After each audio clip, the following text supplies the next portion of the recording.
नमस्कार दोस्तों, welcome to रोशन की क्लास यूट्यूब चैनल।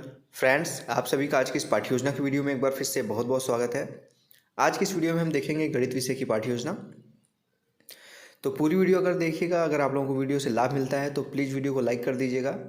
और डेली बेसिस पे ऐसे ही पाठ्य योजना की वीडियो, सूक्ष्म शिक्षण पाठ्य योजना की वीडियो, सीटेट, यूपीटेट या फिर सुपरटेट या फिर किसी भी टीचिंग एग्जाम की तैयारी करनी है कंप्लीट, तो आप लोग रोशन की क्लास यूट्यूब चैनल से जुड़ सकते हैं। बिल्कुल फ्री है। नीचे लाल कलर का सब्सक्राइब बटन, उस पर क्लिक करके सब्सक्राइब कर लीजिए, साथ ही साथ बेल आइकन को दबा के रखिए। और जो ये वीडियो मैं बनाता हूँ, ये कोई ना कोई बच्चा आप लोगों की हेल्प के लिए पीडीएफ मुझे सेंड करता है। जैसे वैसे आप भी मुझे पीडीएफ सेंड कर सकते हैं रोशन की क्लास मेल आईडी पे या फिर व्हाट्सएप नंबर पे। आप भी किसी दूसरे की हेल्प कर सकते हैं, जैसे आप लोग को हेल्प कर रहा है ये बच्चा।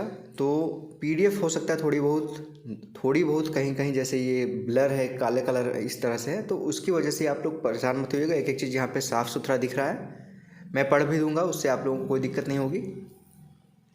तो अच्छी लगे तो लाइक जरूर करिएगा। शुरू करते हैं आज की वीडियो। सबसे ऊपर आपको पता है पाठ्य योजना संख्या या फिर दैनिक पाठ्य योजना संख्या लिखनी होती है, दोनों सेम चीज़ होती है, उसमें कोई अंतर नहीं है।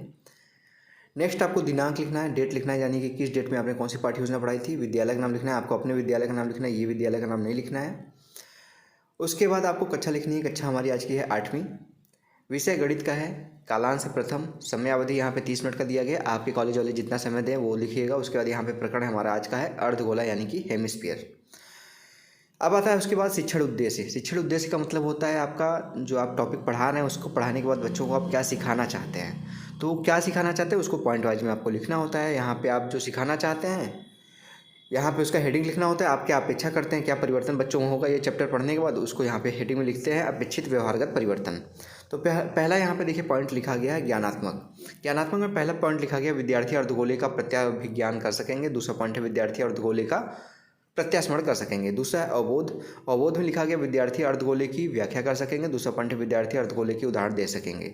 तीसरा हेडिंग है ज्ञानोपयोग। इसमें पहला पॉइंट लिखा गया विद्यार्थी अर्धगोले से संबंधित ज्ञान का स्थानांतरण कर सकेंगे। दूसरा पॉइंट है विद्यार्थी अर्धगोले से संबंधित समस्याओं का समाधान कर सकेंगे। अगली हेडिंग है यहाँ पे कौशल। कौशल में पहला पॉइंट लिखा गया विद्यार्थी अर्धगोले के चित्र को बना सकेंगे। और दूसरा पॉइंट है विद्यार्थी अर्धगोले से संबंधित आंकड़ों को ठीक प्रकार से संग्रहित एवं वर्गीकृत कर सकेंगे। पांचवी हेडिंग है अभिरुचि। इसमें पहला पॉइंट लिखा गया विद्यार्थी अर्धगोले से संबंधित तथ्यों के बारे में रुचि ले सकेंगे। और उसमें अब अगली हेडिंग है अभिवृत्ति। इसमें पहला पॉइंट लिखा गया विद्यार्थियों का अर्धगोले से संबंध में वैज्ञानिक दृष्टिकोण विकसित होगा। अब आता है उसके बाद अगली हेडिंग यहाँ पे विधि या फिर प्रविधि। दोनों चीज़ें अलग अलग होती हैं।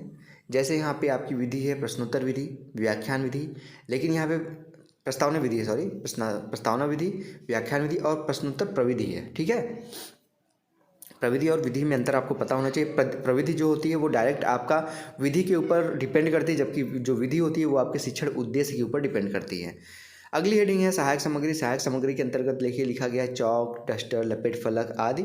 इसके अलावा आप अर्धगोले का फिगर बना के आप चार्ट बना के ले जा सकते हैं। उसमें उसका अर्धगोले का से वो क्या पेरीमीटर का फार्मूला लिख के ले जा सकते हैं, आयतन का फार्मूला लिख के ले जा सकते हैं। ये सारी चीज़ें लिख के ले जा सकते हैं। उसके बाद अगली हेडिंग पूर्व ज्ञान। पूर्व ज्ञान में देखिए लिखा गया विद्यार्थी अर्धगोले के बारे में सामान्य जानकारी रखते हैं। अब आता है लेसन प्लान का सबसे इंपॉर्टेंट हेडिंग प्रस्तावना। प्रस्तावना को प्रस्तावना प्रश्न भी लिख सकते हैं, प्रस्तावना भी लिख सकते हैं। इसको 3 कॉलम में डिवाइड करना होता है। क्रम संख्या, छात्राध्यापक या फिर छात्राध्यापिका क्रिया, विद्यार्थी क्रिया। छात्राध्यापक यानी लड़के हैं तो छात्राध्यापक होगा, लड़की हैं तो छात्राध्यापिका होगा। इसमें पहला प्रश्न आप बच्चों से पूछेंगे, अपने अनुसार आप प्रकरण आपको निकलवाना होता है तो अपने अनुसार भी बना सकते हैं ये प्रश्न, लेकिन काफ़ी बच्चों को दिक्कत होती है प्रश्न बनाने में, तो यहाँ पे मैंने बना के दिखाया हुआ। देखिए पहला पॉइंट लिखा गया, पहला प्रश्न पूछेंगे बच्चों से सचिन तेंदुलकर किस खेल से संबंधित है। तो बच्चे सिंपल सा बता देंगे, सिंपल सा क्वेश्चन है, क्रिकेट से बोल देंगे। दूसरा प्रश्न है क्रिकेट की खेल सामग्री में क्या क्या होता है। तो बच्चे बोलेंगे इसमें बॉल होती है, बैट होता है। फिर तीसरा प्रश्न आएगा यहाँ पे बॉल की ज्यामिति कैसी होती है। बच्चे बोलेंगे गोलाकार होती है। फिर चौथा प्रश्न पूछेंगे बच्चों से, जब गोला यहाँ पे मिल गया आपको आंसर, तो चौथा प्रश्न पूछेंगे गोले को बीच में से यहाँ पे 2 बराबर भागों में बांटने पर एक भाग क्या कहलाता है। तो बच्चे बोलेंगे अर्धगोला। अब यहाँ पे देखिए चौथे प्रश्न में आपका प्रकरण निकल गया, लेकिन प्रकरण निकलने का ही बहादुरी नहीं है। उसके बाद आपको एक ऐसा प्रश्न पूछना है जहाँ पे बच्चे शांत हों, समस्यात्मक प्रश्न बनाना होता है। तो यहाँ पे 5वां प्रश्न पूछेंगे आप अर्धगोले के बारे में आप क्या जानते हैं और क्या विस्तारपूर्वक बता सकते हैं। तो नहीं बता पाएंगे बच्चे ज़्यादातर, तो ये प्रश्न हो जाएगा समस्यात्मक प्रश्न। जैसे ही समस्यात्मक प्रश्न होगा आप अपना उद्देश्य कथन बोलेंगे। देखिए उद्देश्य कथन में यहाँ पे लिखा गया प्रिय विद्यार्थियों, आज हम अर्धगोले के बारे में विस्तारपूर्वक अध्ययन करेंगे। अब उसके बाद आपको शिक्षण बिंदु यहाँ पे भी लिख सकते हैं। तीनों जो शिक्षण बिंदु आप पढ़ाएंगे मिनिमम आपको कम से कम, मतलब जो स्टैंडर्ड स्ट्रक्चर होता है उसमें 3 शिक्षण बिंदु लेके चला जाता है। आप 2 से भी काम चला सकते हैं, लेकिन 3 कम से कम लेके चलिए, अच्छा होता है। तो शिक्षण बिंदु यहाँ पे भी पहले लिख सकते हैं कि क्या क्या शिक्षण बिंदु है आपका, क्या पढ़ाने वाले हैं, और आप प्रस्तुतिकरण हेडिंग के अंतर्गत भी उसको डायरेक्ट लिख सकते हैं। तो यहाँ पे देखिए लिखा गया अर्धगोले का परिचय, पहला यहाँ पे शिक्षण बिंदु है। दूसरा शिक्षण बिंदु है अर्धगोले का पृष्ठीय क्षेत्रफल। तीसरा क्षेत्र यहाँ पे जो है शिक्षण बिंदु अर्धगोले का आयतन है। अब इसके बाद देखिए यहाँ पे आता है आपका प्रस्तुतिकरण। यहाँ पे हेडिंग लिख लीजिएगा, यहाँ पे हेडिंग आपको लिखना है प्रस्तुतिकरण, ठीक है। प्रस्तुतिकरण पूरा हेडिंग लिख लीजिएगा यहाँ पे पूरा। उसके बाद आपको ये कॉलम बनाने हैं जिसमें आपको देखिए पहला पॉइंट है शिक्षण बिंदु, दूसरा छात्राध्यापक या फिर छात्राध्यापिका क्रिया, विद्यार्थी क्रिया और श्यामपट्ट सार। इसमें विकासात्मक प्रश्न पूछा गया। पहला, हॉकी की खेल सामग्री क्या क्या है, तो बच्चे बोलेंगे हॉकी है, बॉल है। दूसरा प्रश्न है बॉल की ज्यामितीय आकृति कैसी है, तो बच्चे बोलेंगे गोलाकार। तीसरा प्रश्न है गोले को यहाँ पे गोले के अतिरिक्त अर्धगोले के बारे में आप क्या जानते हैं, तो यहाँ पे बच्चे नहीं बता पाएंगे, समस्यात्मक प्रश्न हो जाएगा। अर्धगोले के बारे में उनको नहीं पता है, तो इसके बारे में आप यहाँ पे अर्धगोले का परिचय देंगे। यहाँ पे छात्राध्यापक कथन यहाँ पे लिखेंगे आप, लड़के हैं तो छात्राध्यापिका कथन लिखेंगे आप अगर लड़की हैं तो यहाँ पे छात्राध्यापिका कथन में देखिए लिखा गया है अर्धगोला वह ठोस होता है जिसमें एक तल होता है और इसके तल का प्रत्येक बिंदु एक निश्चित बिंदु से समान दूरी पर स्थित होता है। गोले को बीच से 2 बराबर भागों में बांटने पर एक भाग अर्धगोला कहलाता है। जब बीच से 2 बराबर भागों में अगर बांटेंगे तब। अर्धगोले का मध्य बिंदु केंद्र कहलाता है। केंद्र से परिधि तक की दूरी त्रिज्या कहलाती है। अब इसके सामने विद्यार्थी वाले कॉलम में देखिए लिखा गया, विद्यार्थी ध्यानपूर्वक सुनेंगे तथा मुख्य बिंदु को अपनी अभ्यास पुस्तिका में लिखेंगे। श्यामपट्ट सार में क्या लिखना होता है, यहाँ पे अर्धगोले के परिचय को लिख दीजिए कि किसको परिमाप कहते हैं, किसको त्रिज्या कहते हैं, ये सारी चीज़ें, किसको केंद्र कहते हैं, ये सारी चीज़ें यहाँ पे आप लिख सकते हैं।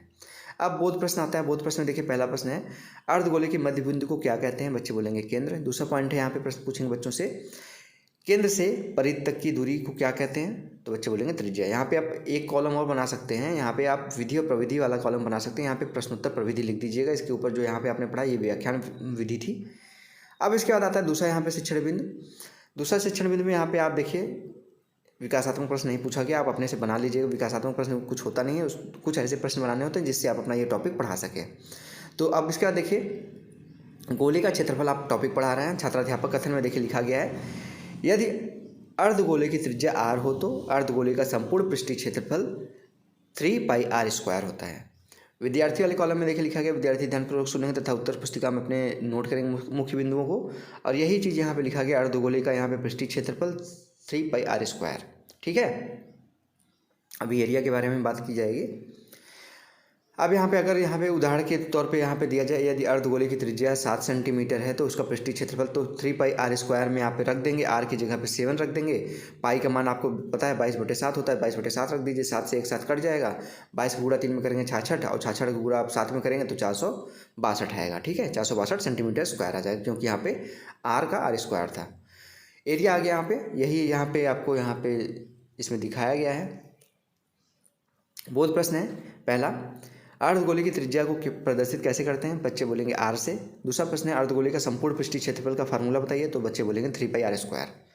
अब इसके बाद आता है तीसरा यहाँ पे शिक्षण बिंदु। यहाँ पे देखिए विकासात्मक प्रश्न आप फिर से पूछ लीजिएगा, 2 प्रश्न आप पे बना लीजिएगा, क्योंकि यहाँ पे विकासात्मक प्रश्न आप खुद से बनाइएगा तो थोड़ा सा आपका दिमाग खुलेगा।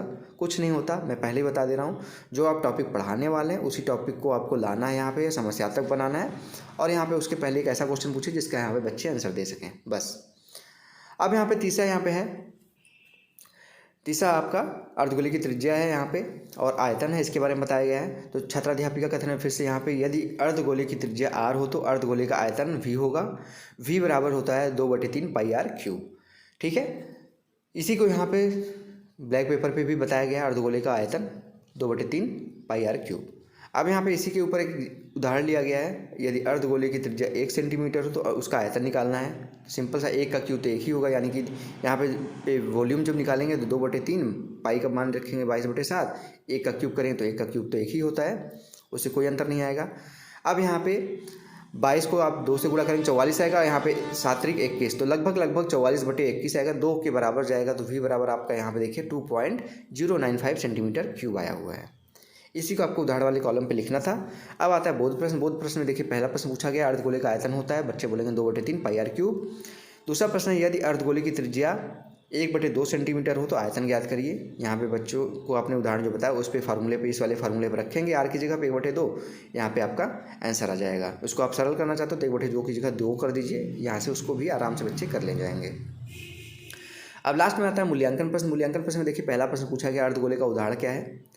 अर्धगोले का उदाहरण है, इसमें आपको ऑप्शन दिया गया पुस्तक, पेन, कटी हुई बॉल, आधी बॉल और बॉल। तो यहाँ पे आपको पता है कि यहाँ पे जो अर्धगोला क्या होता है, एक जो गोलाकार हिस्सा होता है उसको 2 बराबर भागों में बांट देंगे तो एक हिस्सा जो कहलाता है वो अर्धगोला कहलाता है। तो यहाँ पे क्या हो जाएगा, कटी हुई आधी बॉल। आधी बॉल मतलब बराबर हिस्से में उसको काटा गया है। दूसरा यहाँ पे प्रश्न है अर्धगोले की त्रिज्या को प्रदर्शित करता है। अर्धगोले की त्रिज्या को कौन प्रदर्शित करता है, आपको पता है, आर प्रदर्शित करता है। तीसरा प्रश्न है अर्धगोले का मध्य बिंदु क्या कहलाता है, बच्चे बोलेंगे केंद्र कहलाता है। उसके बाद चौथा प्रश्न है अर्धगोले का संपूर्ण पृष्ठीय क्षेत्रफल कितना होता है, बच्चे आराम से बता पाएंगे, यहाँ पे आपने अभी बताया है उनको। पाँचों, यहाँ पे आपको आंसर नहीं बताना होता, ये सारी चीज़ें बच्चे बताएंगे, ये मैं आपको बता दे रहा हूँ भले ही, लेकिन बच्चों को खुद से बताने दीजिएगा, आप मत बता दीजिएगा तुरंत। पाँचवा प्रश्न अर्धगोले का आयतन क्या होता है, अभी लास्ट में बताया। उसके बाद छठवां क्वेश्चन है यदि अर्धगोले की त्रिज्या 3 सेंटीमीटर हो तो अर्धगोले का आयतन निकालना। तो वही अभी आपको जो फार्मूला बताया उसमें आपको यहाँ पे आर की जगह 3 रख देना है। आर क्यूब होता है आपको पता है, वहाँ पे 3 का क्यूब करना होगा, फिर वहाँ पे आपको निकल आएगा उसका आयतन। लास्ट में आता है गृह कार्य। यदि गोले की त्रिज्या यहाँ पे 2 सेंटीमीटर हो तो अर्धगोले का संपूर्ण पृष्ठ क्षेत्रफल एवं आयतन ज्ञात कीजिए। तो आशा करता हूँ आप लोग यहाँ पे, आप लोगों को आज की वीडियो पसंद आई होगी। इसका PDF चाहिए आप लोगों को तो रोशन की क्लास टेलीग्राम चैनल से जाके बिल्कुल फ्री डाउनलोड कर सकते हैं। और वीडियो डेली बेसिस पे ऐसे इन्फॉर्मेटिव वीडियोस देखना चाहते हैं, आप BEd BTC या DLEd कर रहे हैं, कोई भी BSTC भी कर रहे हैं तो किसी अदर स्टेट में, तो आप रोशन की क्लास यूट्यूब चैनल से जुड़ सकते हैं। आप लोगों को लाभ जरूर मिलेगा, आप लोगों को हेल्प जरूर मिलेगी आपका कोर्स करने में। तो ज्वाइन करने के लिए नीचे लाल कलर का सब्सक्राइब बटन है, बिल्कुल फ्री, उस पर क्लिक करके सब्सक्राइब कर लीजिए। साथ ही साथ बेल आइकन को दबा के रखिए, जिससे मैं आप लोगों के लिए कोई भी यहाँ पे हेल्पफुल वीडियो अपलोड करता हूँ उसका नोटिफिकेशन आप तक बिल्कुल फ्री पहुँच जाए। तो फ्रेंड्स मिलते हैं नेक्स्ट वीडियो में, तब तक के लिए आप सभी का बहुत बहुत धन्यवाद। जय हिंद, वंदे मातरम।